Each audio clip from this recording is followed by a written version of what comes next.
निर्मला देव्यै नमो नमः। ॐ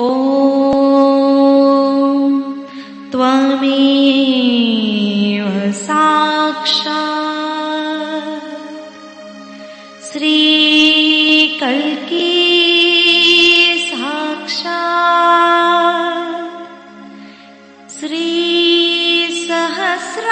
श्रीसहस्रार स्वामिनी मोक्षप्रदायिनी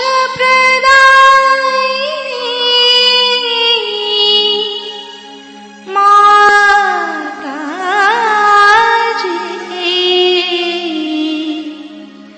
श्रीनिर्मला देव्यै नमो नमः।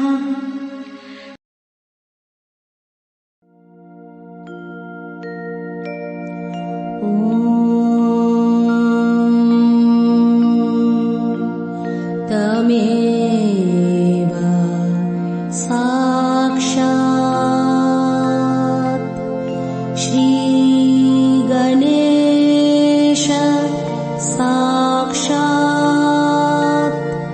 श्री आदिशक्ति माताजी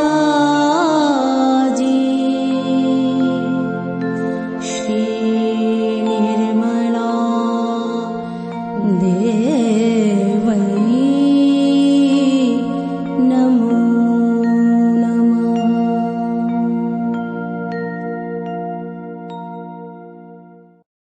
जय श्री माता जी। दोनों हाथ माँ के सामने हृदय में श्री माता जी को नमन करेंगे। श्री माता जी की छवि को अपने सेंटर हृदय पर स्थिर करेंगे। परम पूज्य श्री माता जी, कृपा करके हम सभी के हृदय को अपने रहने के योग्य बनाइए। श्री माता जी, हम सबको क्षमा कर दीजिए, हम सभी अज्ञानी हैं।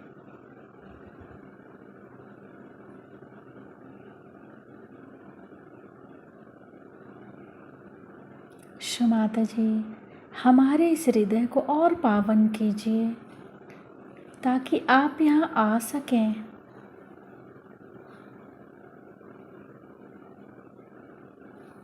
माँ की छवि को सेंटर हृदय पे निरंतर देखते हुए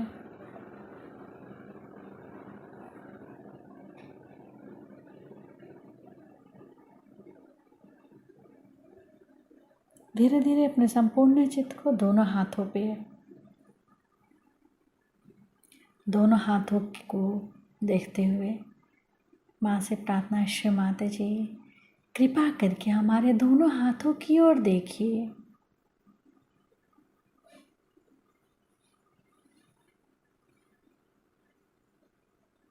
धीरे धीरे अपने संपूर्ण चित्त को सेंटर मूलाधार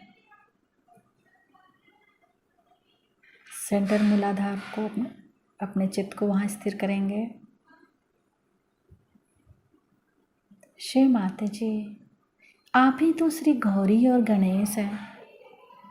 कृपा करके हमारे अंदर श्री गणेश जी की निर्भयता दीजिए। श्री माता जी, हमारे अबोधिता और पवित्रता की रक्षा कीजिए।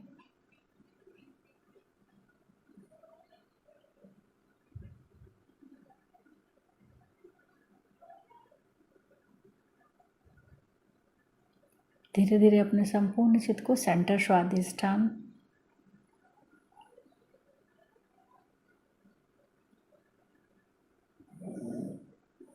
सेंटर नाभि, पूरा भवसागर,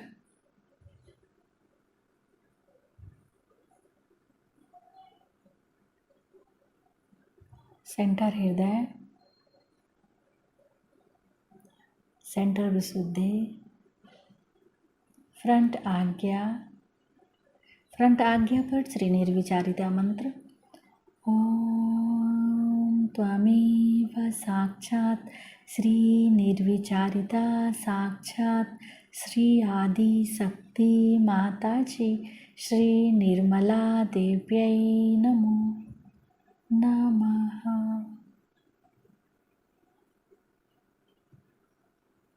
बैक आज्ञा।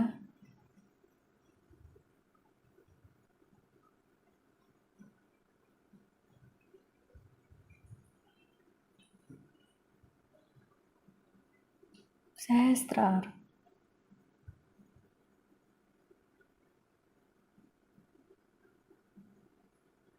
सहस्त्रार पर एक चित्र रहेगा, एक चित्र सेंटर मूलाधार, दोनों जगह एक साथ। सहस्त्रार से सेंटर मूलाधार,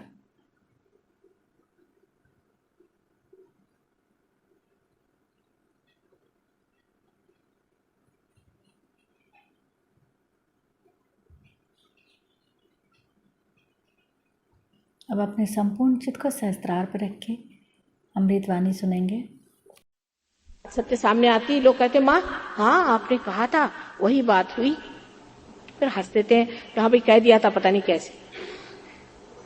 एक प्रकार दृष्टि उसमें आ जाती है मनुष्य की। जैसे जैसे मनुष्य इसमें प्रगति करता है तो वो इतना जानकार, इतना समझदार हो जाता है कि उसका वर्णन ही नहीं किया जा सकता। लक्ष्मी तत्व में वो जागरूक हो जाता है। अभी एक साहब थे, उनकी फैक्ट्री बंद थी बंबई में, बहुत परेशान कि हमारी फैक्ट्री बंद है और सब लोग यहाँ पर स्ट्राइक कर रहे हैं और ऐसा वैसा है। मैंने कहा अच्छा गणपति ले आओ।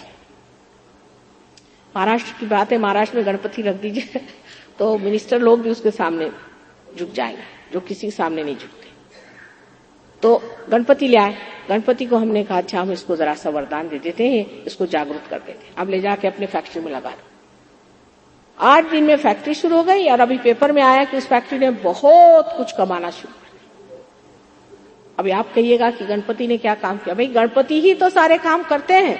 ये तो असत्य है कि हम कुछ काम करते हैं। सत्य तो यह है कि गणपति ही सारे काम करते हैं।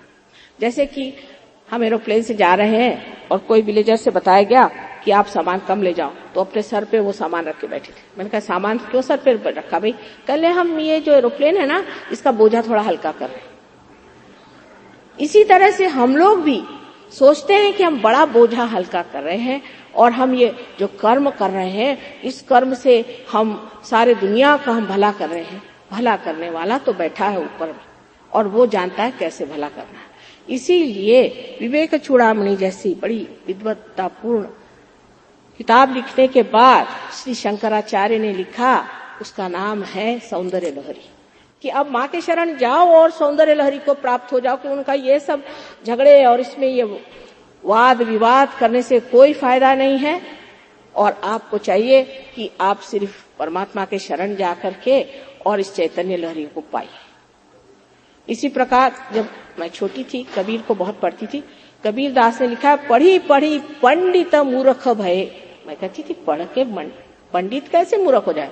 अब ऐसे बहुत देखती हूँ जो अति पढ़ गए वो अति मूर्ख नजर आते हैं। वजह यह है कि किताबें सारी खोपड़ी में घुस गई और उनकी आत्मा कहीं है ही नहीं।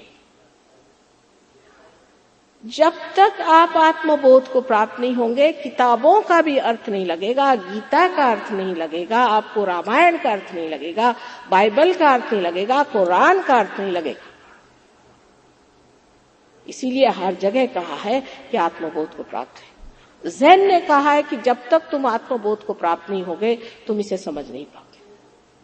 लाओ त्से ने कहा है, सोक्रेटिस ने कहा है, कन्फ्यूशस ने कहा है, इब्राहिम ने कहा है, मोजेस ने कहा है, जिसने धर्म की स्थापना की, सब ने एक बात कही कि आप आत्मबोध को प्राप्त हुई। और वेद भी जो विद है, विद माने ही बोध होना, जो कि हमारे सेंट्रल नर्वस सिस्टम पे ही, हमारे मध्य जो नसों की व्यवस्था है, उस पर जाना जाएगा सत्य क्या है। अभी तक हमारी उत्क्रांति में हमने जिसे सत्य जाना, सो सत्य इसलिए अधूरा है क्योंकि उसकी गहनता हमने पाई नहीं। जैसे कि एक जानवर है, उससे कहिए कि आप एक गंदे नाले से निकल जाइए, वो निकल जाएगा, लेकिन मनुष्य नहीं जा सकता। क्योंकि एक उच्च स्तर पे उसको गंदगी सफाई का उतना सब समझता है, लेकिन तो भी पाप की गंदगी वो नहीं समझता, बुराई की गंदगी वो नहीं समझता। किसी से कहा जाए भाई तुम ये काम मत करो तो नाराज हो जाते हैं, लेकिन पार होने के बाद अपने आप ही सब कुछ छूट जाता है। अभी प्रदेश में सहयोग बहुत ज्यादा यशस्वी होने का कारण एक ही है कि वहां पर हमने सबसे ये कहा कि आप पार होकर के देखिए, आपकी आदतें छूट जाएगी। और उन लोगों को ड्रग शराब आदि की बड़ी गंदी आदतें हैं। बहुत से लोग ऐसे हैं कि आज पार हुए और कल से गायब, कल से सारी आदतें एकदम नष्ट हो जाती। एक साहब शराब वराब पीते थे, उनकी शराब सब छूट गई अपने आप। मैं तो किसी से नहीं कहती शराब मत पियो, नहीं तो आधे लोग उठ के चले जाए वहां, आधे से ज्यादा ही।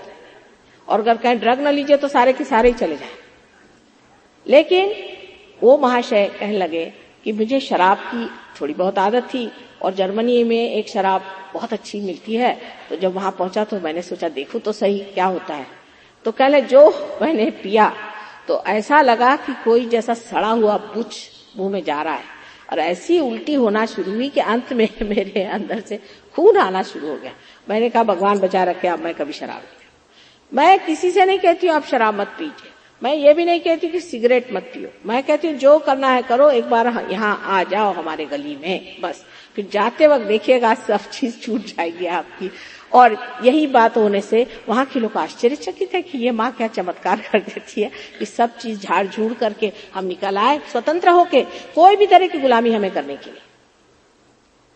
और ये चीज सिर्फ आत्मा ही कर सकता है, क्योंकि आत्मा अछूता है, बिल्कुल अछूता है। जब कुंडलिनी का जागरण हमारे जब नाभि चक्र में आता है तो वो ये सारी आदतें जो नाभि चक्र को खराब करती हैं उसे ठीक कर देती है। वहीं घूमती रहेगी कुंडली, वहीं घूमती रहेगी। जब तक आप नहीं छोड़ेंगे तब तक वो आपको परेशान करती रहेगी और वो उठेगी ही नहीं जब तक आप छोड़ेंगे नहीं। लेकिन आप पहले ही दिन अगर आपकी कुंडली जागृत होकर ब्रह्मरंध्र छेद ले तो फिर मतलब ही नहीं रहा, फिर आपका छूटी जाना है, बुरी आदतें सब छूट जानी है, अपने आप सब हो जाना है। उसके लिए कुछ कहने की जरूरत क्या है? कोई कहने की जरूरत नहीं। अपने आप आपकी माँ जो कुंडलिनी है वही आपको आशीर्वाद करेगी, वही आपको ठीक कर देगी, वही आपका रास्ता सुगम कर देगी। ये सारी व्यवस्था आपके अंदर में। अब एक स्वाधिष्ठान चक्र है जो कि नाभि चक्र से निकला है। जैसे कि विष्णु जी का स्थान, नारायण का स्थान हमारे नाभि पर है, उसी तरह से स्वाधिष्ठान चक्र जो हमारे नाभि चक्र से निकला हुआ है उसके ऊपर श्री ब्रह्मदेव और सरस्वती का स्थान है। बहुत से लोग जो सहयोग में आते हैं जिन्होंने कभी कविताएं नहीं लिखी, हमारे छोटे भाई साहब वो उर्दू वगैरह कभी जानते नहीं थे। हमारे फादर बहुत उर्दूदार थे, मैं भी उर्दू थोड़ा बहुत जानती हूँ, बड़े भाई साहब जानते, पर हमारे छोटे भाई साहब तो बिल्कुल उर्दू के बारे में कुछ जानते नहीं थे। और अब ऐसी वो कविता लिखने लगे हैं। पहले तो मैं गजलें सुनती नहीं थी क्योंकि सब रोनी सूरत, मैंने कहा मुझे रोने गाने नहीं सुनेंगे। लेकिन अब जो वो मिलन के गीत गाने लग गए हैं, मुझे आश्चर्य होता कि ऐसे उर्दू के शब्द वो पाए कहां से। वो कहते हैं तुम ही हमको देते हो। हमने कहा कुछ कुछ तो शब्द हमको मालूम भी नहीं। इतनी उसमें कर्तृत्व शक्ति, उसमें क्रिया शक्ति इतनी बढ़ जाती है मनुष्य की कि आश्चर्यचकित होता है। गाने वालों के एकदम से आवाज खुल जाती है। अमजद अली खान साहब को मुझे याद है, एक दिन ऐसी प्रोग्राम हो रहा था, उन्होंने हम बुलाया था, माँ जरूर आना। उन्होंने हमको देखा भी नहीं था। फर्स्ट टाइम हम पहुंचे तो वो कुछ बजा रहे थे, लेकिन सब लोग कह रहे थे कि हम बोर हो रहे हैं भाई, बोर हो रहे हैं। उसका जैसे हम पहुंचे उन्होंने मारवा शुरू किया। वो कहते मैंने ऐसा कभी मारवा बजाया ही नहीं, हमारे पति को मारवा राग पसंद नहीं था उनका, मैंने ऐसा सुंदर मारवा सुना ही नहीं। और उस दिन से आज वो चरम सीमा पे पहुंच गए। ऐसे अनेक लोगों को सहयोग से बहुत फायदा। आपकी जो संगीत आदि कलाकृतियां हैं उसमें इतना अंतर आ जाता है कि आप आश्चर्यचकित हो जाते हैं। एक बहुत विद्वान स्त्री है जो कि बहुत अच्छी कलाकृति करती है, बंबई में रहती है, बहुत ऊंचे घर की है और बहुत मशहूर है। लेकिन जब मैं उनके घर गई तो मैंने उनसे कहा कि अभी आपके चित्रों में गहराई नहीं है, गहराई आनी चाहिए। जब वो पार हो गई, अब उनके चित्र ही बदल गए, उनका ढंग ही बदल गया। वो स्वयं सोचती है कि ये चित्र कहाँ से बने। अब आप कहेंगे कि माँ ऐसे तो बहुत अच्छे अच्छे चित्र बनाने वाले हो गए, जैसे मोनालिसा का चित्र आप जानते हैं, जिन्होंने बनाया लियोनार्डो दा विंची, ये रियलाइज सोल थे। माइकल एंजेलो रियलाइज सोल थे। विलियम ब्लेक रियलाइज सोल थे। शेक्सपियर अवधूत थे, अवधूत, जो कि दिखाते हैं कि ये सारा संसार बेकार है, फ्यूटिलिटी। आप अगर उनकी पूरी कोई सी भी किताब पढ़िए, कोई सी भी चीज जाने, तो वो दिखाते हैं कि ये जो हम दुनियाई काम करते हैं ये सब फ्यूटाइल है, सब इसकी कोई माने नहीं। वो अवधूत थे। ऐसे अनेक लोग परदेश में भी हो गए। गर्टर एक थे बड़े भारी, आप उनको जरा पढ़िए तो आपको लगेगा ये कौन बोल रहा है। सहयोग के बाद आप जान सकते हैं कि कितने ही लोग इस तरह के बाहर में भी आत्म साक्षात्कारी थे। लेनिन भी आत्म साक्षात्कारी थे, लेकिन लेनिन के ऊपर इतना प्रेशर सब लोगों ने डाला कि वो फिर और चीजों में चले गए। और आपके जॉर्ज वॉशिंगटन, उनसे भी बढ़ के लिंकन जो थे, इब्राहिम लिंकन, वो बड़े भारी साक्षात्कारी पुरुष थे। लेकिन वो भी जो कुछ कर गए हैं वो ये लोग समझ नहीं पाए। वो तो गलत चीजों को ही बड़ा समझ के बैठे हुए हैं। आज भी आश्चर्य की बात है कि इतने बड़े अमेरिका में एक छोटा सा रास्ता इब्राहिम लिंकन के नाम पर बनाया, उनका महत्व नहीं। इस प्रकार हमारे देश में भी, आपके देश में, इस बांग्लादेश में तो कितने साक्षात्कारी लोग हो गए। रविंद्र बाबू हो गए, उसके बाद में शरद चंद्र हो गए। हम तो शरद चंद्र से बढ़ के किसी भी कादम्बरीकार को नहीं मानते। सबसे ऊंचे कादम्बरीकार ये हैं। जैसे टॉल्स्टॉय है, वो उसके नीचे ही बैठते हैं, पर टॉल्स्टॉय में भी वो खूबी है जो हमारे शरद चंद्र में।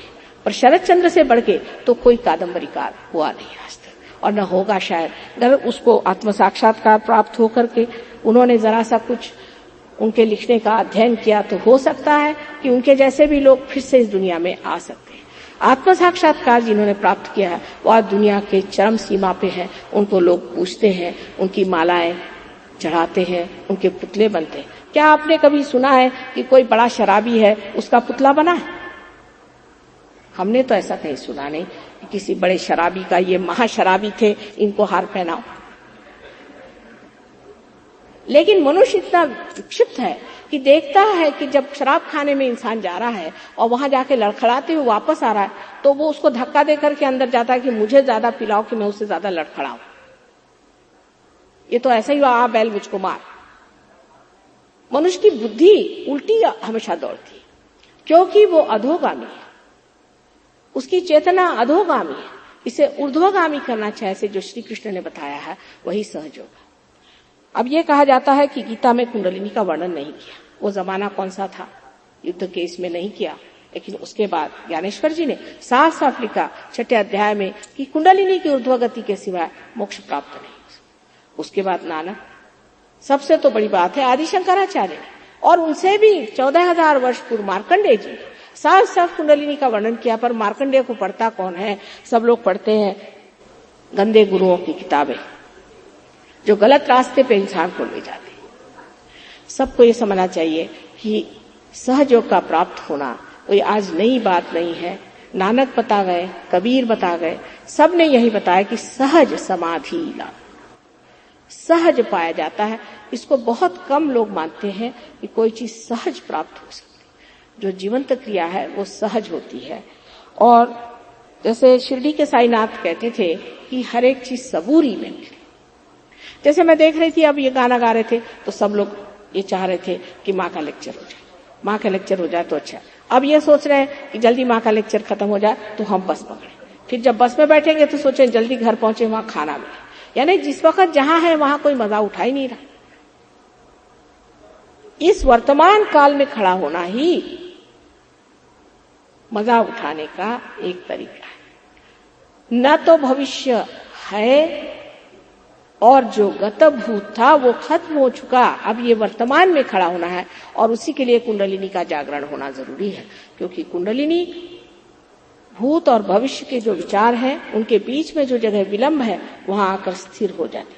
वहां स्थिर हो जाने से आदमी हर क्षण, इस क्षण में जबकि ये वर्तमान का क्षण है, उसकी पूरी चीजें जान लेता है और उसकी जानकारी इतनी अचूक होती है कि अगर वो कह दे कि भाई लाल पत्थर मैंने वहां देखा, तो आप जाके देखिएगा उसको लाल पत्थर दिखाई देगा, हालांकि उस आदमी ने 7 साल पहले देखा होगा। यही एक फर्क साधारण मनुष्य में है और एक साक्षात्कारी में है कि साक्षात्कारी हमेशा अपने आत्मा में स्थित शांति में बसा रहता है। उसको कोई चीज, कोई भी कोलाहल उसको विकृत नहीं कर सकता, अकुला नहीं सकता। वो बिल्कुल पूरी समय से शांति में बैठा रहता है।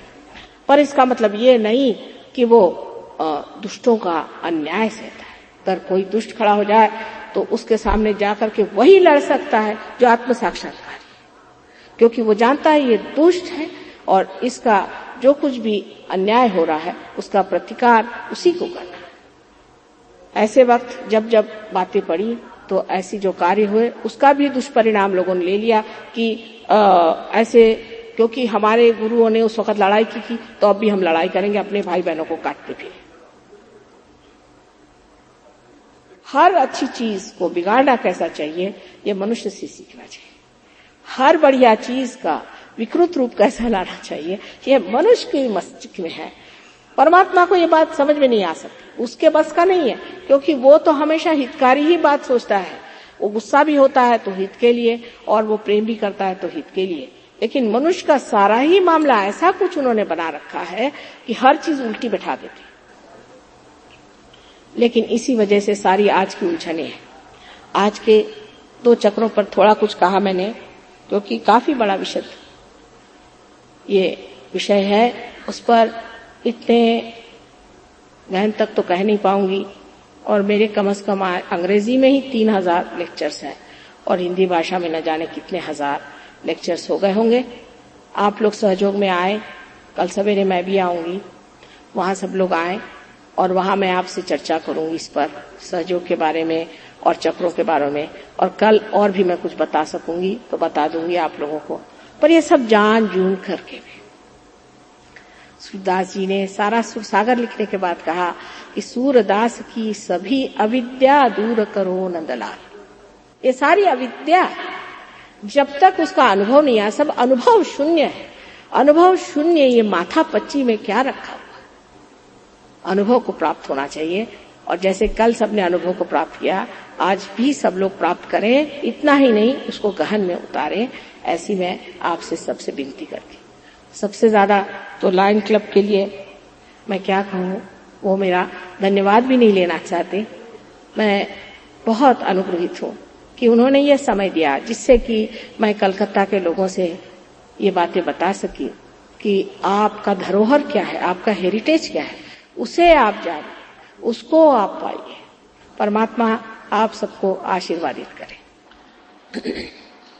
आज दशहरे के इस शुभ अवसर पर एक आज महान तिथि नजर आ रही है। ऐसा कहा जाता है कि दशहरे का मुहूर्त हर चीज के लिए ठीक है, और आज आत्म साक्षात्कार के लिए तो अत्युत्तम है। आशा है इस शुभ अवसर पे आप लोग सब अपने आत्मा को प्राप्त हो। जैसे मैंने कहा कि थोड़ी नम्रता चाहिए।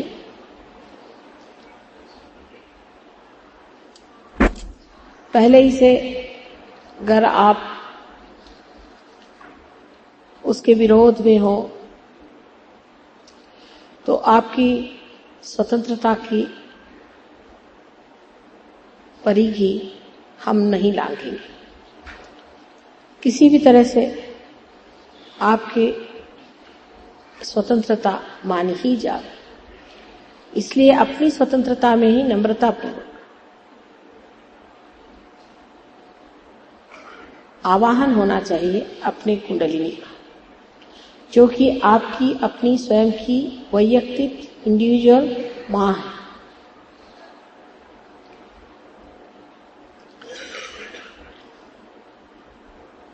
एक ही बात जो कल मैंने कही थी कि अपने को किसी भी चीज में दोषी नहीं ठहराना है। प्रसन्न चित्त होकर के बैठना है। परमात्मा के दरबार में जा रहे हैं, प्रसन्न चित्त होकर जाना चाहिए। कोई सीरियसनेस की बात नहीं है और उच्छृंखलता भी नहीं, लेकिन एक प्रसन्न बहने वाली धारा है जो आपको परमात्मा के दरबार में ले जाएगी, सच्चे दरबार में ले जाएगी। इसलिए आप अपने को पहले क्षमा कर दें। कहीं हमारे भाषण में ऐसी कोई बात हो गई हो जिससे आप उसे अपने ऊपर लाद कर उस पर दूषण दे रहे हो, तो हमें भी माफ कर दीजिए और सबको माफ कर दीजिए।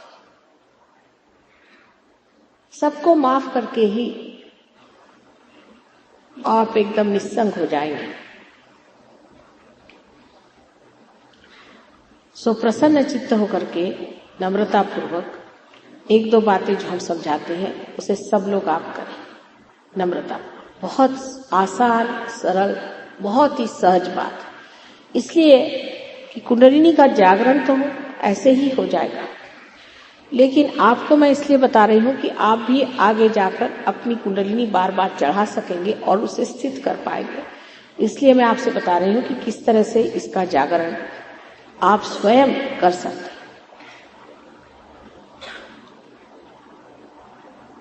उसके लिए हमें अपने जूते उतार देने चाहिए, क्योंकि इस महान भूमि का जो वरदान है उसका आशीर्वाद लेने के लिए जरूरी है कि हम अपने जूते उतार कर उसका मान करें। सो हमारे अंदर की जो बाधा है उसे वो अपने अंदर खींच ले। एक हाथ जो कि लेफ्ट साइड है, जिसे हम कहते हैं, जिसमें शुद्ध इच्छा है, इसलिए लेफ्ट हैंड हमारी ओर रखें। असल तो ये इच्छा शक्ति है और शुद्ध इच्छा तो हमारी कुंडलिनी है। लेकिन हम मन में ये विचार करें कि आत्म साक्षात्कार पाना ही अगर शुद्ध इच्छा है, तो वो इच्छा हमारे मन में रख के और हम एक हाथ हमारी ओर रखें और ये हाथ जो कि क्रिया शक्ति है, इसे हम अपने लेफ्ट साइड में जितने भी चक्र हैं उन पे एक एक रखेंगे। मैं पहले उसे दिखाऊंगी, उसके बाद आप आंखें बंद कर लीजिएगा तो आप उसे पा लीजिएगा।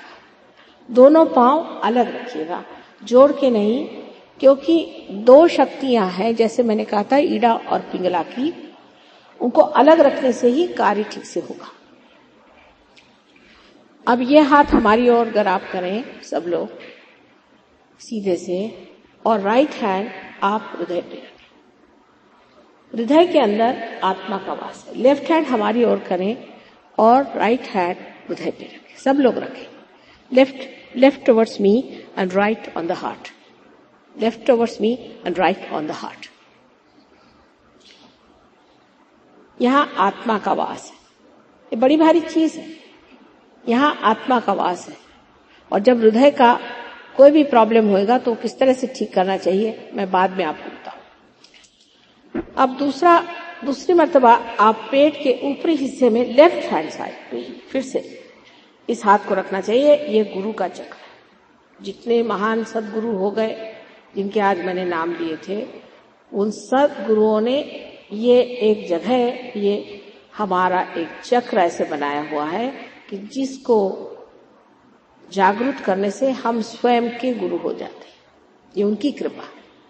उसके बाद यही राइट हैंड हमको नीचे की ओर रखना चाहिए, जहां पर कि स्वादिष्ठान का वो हिस्सा आता है जो परमात्मा के सारे कार्य को चालित करता है, जिसे हम कहते हैं शुद्ध विद्या का चक्र।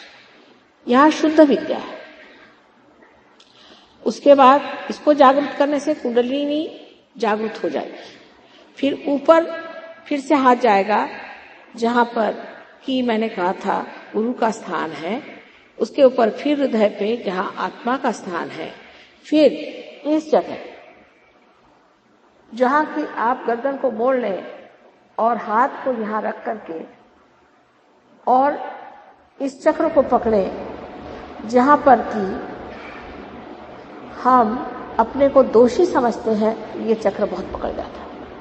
हर चीज में हम अपने को दोषी समझते हैं, ये गलत हो गया, वो गलत हो गया, कांटे चम्मच उल्टे रख दिए तो भी गलती हो जाती। क्या मनुष्य इसलिए बना है कि कांटे चम्मचों के लिए दोषित किया जाए? तो बड़ी ऊंची चीज है मनुष्य। तो इस जगह हाथ रख करके इस तरह से गर्दन करके अभी इसी वक्त आप कह लीजिए कि मैं दोषी नहीं हूं, मैंने कोई दोष नहीं, मैं निर्दोष हूं, क्योंकि परमात्मा ये प्रेम के सागर हैं, दया के सागर हैं और सबसे अधिक एक क्षमा के सागर है। और आप कोई सी भी गलती ऐसी नहीं कर सकते जो परमात्मा क्षमा नहीं कर सकते। उसके बाद इस हाथ को सर पे रख ले, माथे पर इस तरह से, यहां पर आज्ञा का चक्र है और इसको दोनों तरफ से ऐसे दबाएं। और यहां पर आपको मैं बताऊंगी क्या करना है। पीछे ये हाथ पीछे ले जाएं और इसके ऊपर सारा बोझा दे करके सर को ऊपर उठा ले। ये आज्ञा का पिछला हिस्सा है, आज्ञा चक्र। उसके बाद हाथ को पूरी तरह से तनाव दे करके और माथे के ऊपर बराबर बीचों बीच सहस्त्रार पे रखें, जिसे कि यहाँ पर हम ब्रह्मरंध्र कहते हैं, जहां हमारी तालू है, उस तालू पे इसको स्थित करके और दबा के और धीरे धीरे इसे घुमाएं। बस इतना ही करने का है, बहुत सरल काम है। अब एक बात याद रखिए कि बहुत बार जब लोग यहाँ हाथ रखते हैं तो इधर से जाते हैं, नहीं सामने से इस तरह से पकड़ना है और सर ऐसे करना है, वो सब मैं बता दूंगी धीरे धीरे। अच्छा, अब आप आंख बंद कर, सब लोग आंख बंद करें, कृपया आंख न खोले, चश्मा भी आप उतार सकते हैं, कृपया आंख न खोले, क्योंकि आंख खोलने की क्रिया से आपका चित्त बाहर जाता है, इसलिए आंख न खोले, इससे दृष्टि भी ठीक होती है, दृष्टि विजन ठीक हो जाता है, इसलिए आप आंख न खोलें और जब तक मैं न कहूं आंख न खोलिएगा, बस इतना ही करने का है। और अब आप अपनी कुंडलिनी किस तरह से जागरूक करिएगा ये आप स्वयं देख सकते हैं। अच्छा, अब हमारे और आप ऐसे ही लेफ्ट हैंड को रखें। मैं राइट और लेफ्ट अंग्रेजी में कहूंगी क्योंकि उसमें मैंने देखा है कि हर भाषा में अलग अलग चीज है। अब अपना राइट हैंड आप हृदय पे रख के आंख बंद करें। हृदय में आत्मा का स्थान है। एक बहुत मूलभूत प्रश्न आपको पूछना है, फंडामेंटल क्वेश्चन। आप चाहे मुझे श्री माता जी कहें, चाहे माँ कहें, माँ क्या मैं आत्मा हूं? ये सवाल आप 3 बार मुझसे पूछिए अपने हृदय में, जोर से नहीं। माँ क्या मैं आत्मा हूं? 3 बार प्रश्न।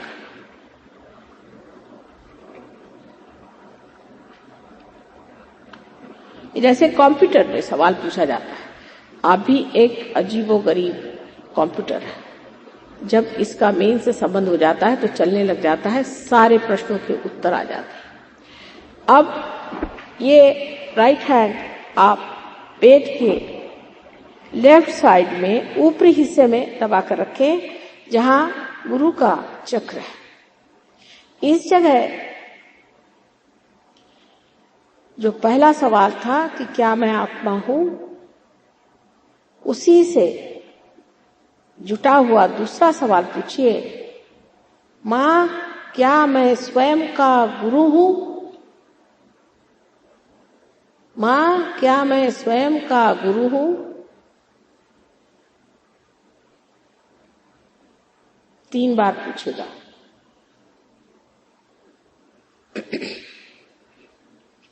अब राइट हैंड को आप पेट के निचले हिस्से में रखें,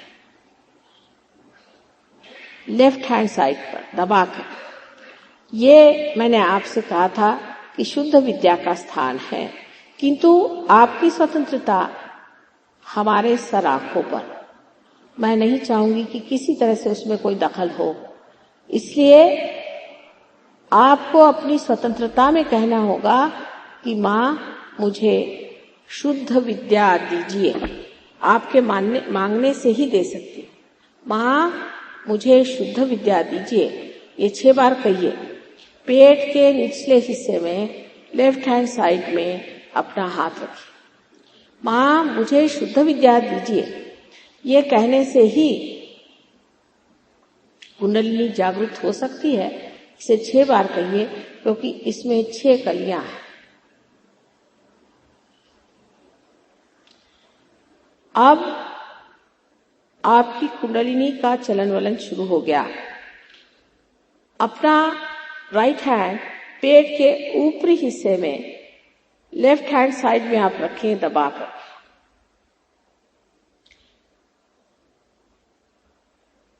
यहां पर गुरु का स्थान है, इसलिए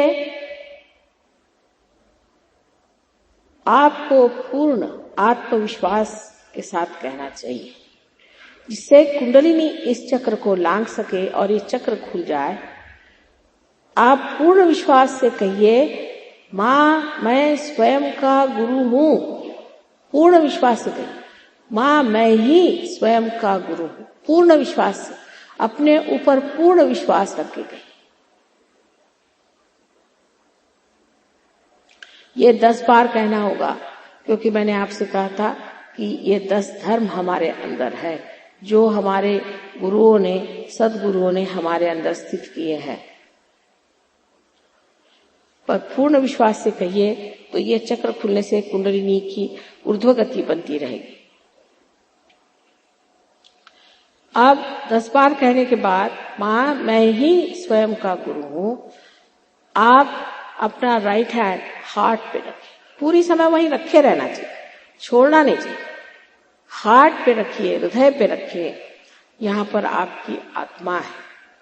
यहां पर भी आपको फिर से पूर्ण विश्वास के साथ कहना चाहिए। ये मंत्र है, अगर किसी को हार्ट अटैक आ रहा हो तो ये मंत्र कहने से उसका हार्ट अटैक चल जाएगा, वो नहीं कार्यान्वित हो सकता, वो खत्म हो जाएगा। यहां पर आप हाथ रखिए और जो सबसे महान सत्य है उसे कहिए कि माँ मैं आत्मा हूं। माँ मैं आत्मा हूं, इसे 12 मर्तबा कहना होगा। माँ मैं आत्मा हूं, ये महान सत्य है कि आप आत्मा हैं। शरीर, बुद्धि, मन, अहंकार आदि आप कुछ भी नहीं, आप आत्मा हैं। इसे 12 मर्तबा कहिए। अभी पहले भी मैंने आपसे कहा था कि परमात्मा क्षमा के सागर है और बहुत शक्तिशाली क्षमा है उनकी। आपकी कोई सी भी गलती ऐसी नहीं जिसे परमात्मा नष्ट न कर दे और पूरी तरह से आपको मुक्त न कर दे। उन पे पूर्ण विश्वास होना चाहिए। अब अपना राइट हैंड उठा करके आप कंधा और गर्दन के बीच में रखें और गर्दन को राइट साइड में मोड़ दें। ये चक्र 16 पंखड़ियों से बना हुआ है। गर्दन को राइट साइड में पूरी तरह से करके और पूर्ण विश्वास से फिर कहें कि माँ मैं बिल्कुल दोषी नहीं हूं, मैं निर्दोष हूं। मैंने कोई ऐसी गलती नहीं की जो परमात्मा क्षमा नहीं कर सकते। मैं बिल्कुल निर्दोष हूं, क्योंकि आत्मा स्वयं निर्दोष है। क्योंकि आप आत्मा हैं, आप निर्दोष हैं। इस अभिव्यक्ति को आपको ग्रहण करना चाहिए। इस एक्सप्रेशन को आपको मान लेना चाहिए कि आप निर्दोष हैं। गर्दन को राइट साइड में घुमा के और जोर से पकड़ के 16 मर्तबा कहिए। सबसे ज्यादा तो यही चक्र पकड़ रहा है। तो इसका मतलब यह है कि अभी भी लोग सोचते हैं कि हम बहुत दोषी हैं। तो अच्छा सही, अगर आप दोषी हैं तो उसकी सजा यह है कि आप 108 मर्तबा कहिए कि माँ मैं दोषी हूं। मैंने पहले ही कहा कि आप प्रसन्न चित्त हो जाइए। इतने सीरियस होने की कौन सी बात है। अब इसे रखिए यहाँ पर राइट हैंड। अब अपना राइट हैंड माथे पर रखिए और लेफ्ट हैंड हमारी ओर और दोनों तरफ से उसे दबाकर, ये भाल प्रदेश, इस भाल प्रदेश पे दोनों तरफ से दबाकर आप पूर्ण हृदय से कहें, कितनी बार के मतलब नहीं, पूर्ण हृदय से कि माँ मैंने सबको क्षमा कर दिया। अब ये न कहें कि बड़ी मुश्किल बात है, क्षमा करें या न करें, ये दोनों ही मिथ्या है। किंतु अगर आप क्षमा नहीं करते हैं तो बेकार लोगों के हाथ में आप खेलते हैं। इसलिए कह दीजिए, माँ मैंने सबको क्षमा कर दी, सबको क्षमा कर दी। अब यही हाथ पीछे की ओर सर पे रखे और सर को पीछे ऐसे करें। अब देखिए कुंडलिनी चढ़ रही है, आज्ञा चक्र से ऊपर चढ़ रही है। अब इस जगह सर ऊपर करके अपने समाधान के लिए आप कहें, अपने ही समाधान के लिए आप कहें कि हे प्रभु, हे परमेश्वर, मुझसे अगर कोई गलती हो गई हो तो उसे क्षमा करें, लेकिन कोई भी दोष अपने पर न ले, अपने पाप और पुण्य मत जोड़े। सिर्फ ये कहें कि मुझे आप क्षमा कर दें, वो आप अपने समाधान के लिए कह रहे हैं। अब अपने हाथ को पूरी तरह से तान लीजिए और उसकी हथेली जो है, उसके बीच का हिस्सा, उसे बराबर अपने तालू भाग में रख के सर थोड़ा झुका ले और इसे जोर से दबा के धीरे धीरे आप 7 बार घुमाइए। इस वक्त में एक ही बात कहनी है कि फिर आपकी स्वतंत्रता हम मान्य करते हैं, इसलिए आपको कहना होगा कि माँ हमें आत्म साक्षात्कार दीजिए। इसकी किसी पर जबरदस्ती नहीं हो सकती, किसी पर भी जबरदस्ती नहीं हो सकती। इसलिए आप 7 मर्तबा कहिए कि श्री माता जी हमें आप आत्म साक्षात्कार दीजिए।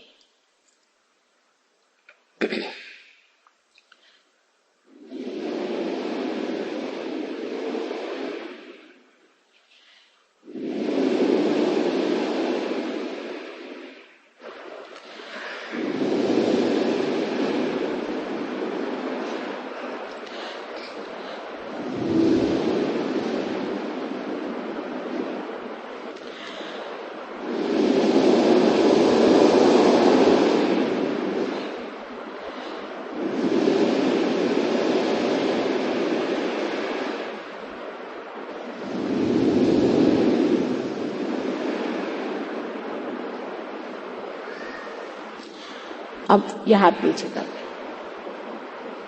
अब दोनों हाथ हमारी ओर करें, आंख धीरे धीरे खोलिए, ऐसे हाथ करें।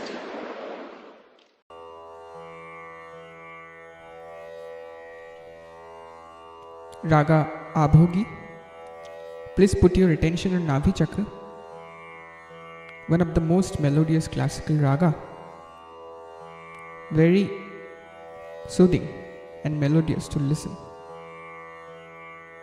I told you already, please put your attention on Navi Chakra, it's related to our stomach. Now food is famous for the quiz, for the taste. Raga Abhogi is very much known for his melody. Raga Abhogi.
दसरे गा दसरे गा रे ग म सा रे ग म दसरे ग सा रे ग सा म रे ग म म दा म द सा रे ग रे सा द म ग रे सा रे ग म ग रे ग म धा म सा म रे ग सा द रे ग रे रे रे रे रे रे ग रे सा रे ग म ग रे ग रे सा रे सा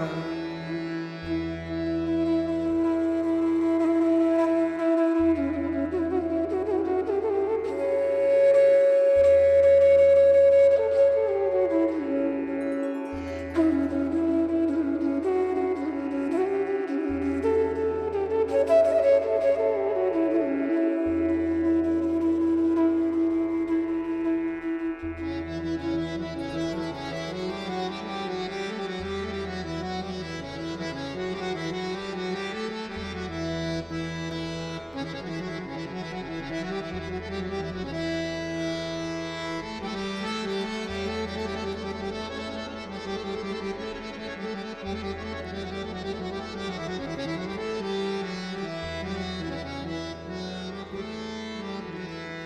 sa re ga ma re ga ga ma da ga ma re ga sa re da sa re ga ma da re ma re ga ma da ma ga re ga ma da ma ga re ga ma da sa da ma ga re ga re da sa re ga ma ga re re ga ga re ma ga ma ga da da ma da da ma da da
कहे यहाँ तक माँ है रूप तुम्हारा ही, है निराकार फिर भी है स्वरूप तुम्हारा ही। ये शक्ति रूप तुम्हारा हम सबको दिखाएंगे, है माता महालक्ष्मी गीत सुनाएंगे, आवाज उठाएंगे, ताल बजाएंगे, है माता महालक्ष्मी गीत सुनाएंगे, आवाज उठाएंगे।